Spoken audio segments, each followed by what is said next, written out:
जिसे अल्लाह बुलाता है उसे कोई रोक नहीं सकता। कभी कभी इंसान सिर्फ एक ख्वाहिश लेकर चलता है और अल्लाह उस ख्वाहिश को मंजिल बना देता है।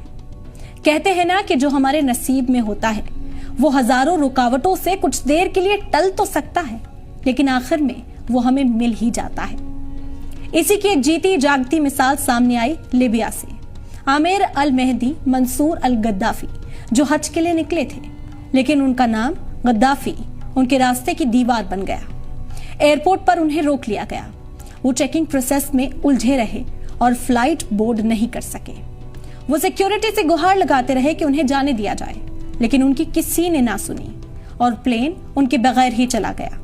उनका दिल टूटा, आंखें भीग गईं, लेकिन यकीन बाकी था। फिर अल्लाह ने वो कर दिखाया जिसे लोग करिश्मा कह रहे हैं। वही प्लेन तकनीकी खराबी के चलते वापस लौट आया, लेकिन इस बार भी बहुत गुजारिश करने के बाद भी पायलट ने उन्हें प्लेन में चढ़ने की इजाजत नहीं दी।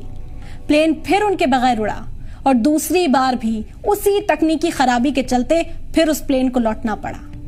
तो जब दूसरी बार खराबी हुई तो कैप्टन ने ही कह दिया कि मैं अब तब तक उड़ान नहीं भरूंगा जब तक आमिर हमारे साथ ना हो। यही होता है नसीब। जब अल्लाह कुछ लिख देता है तो पूरी कायनात उसे पूरा करने में लग जाती है। तीसरी बार वही फ्लाइट उसी आमिर के साथ मक्का रवाना हुई, क्योंकि अब वो सिर्फ एक मुसाफिर नहीं थे, वो अल्लाह के मेहमान बन चुके थे।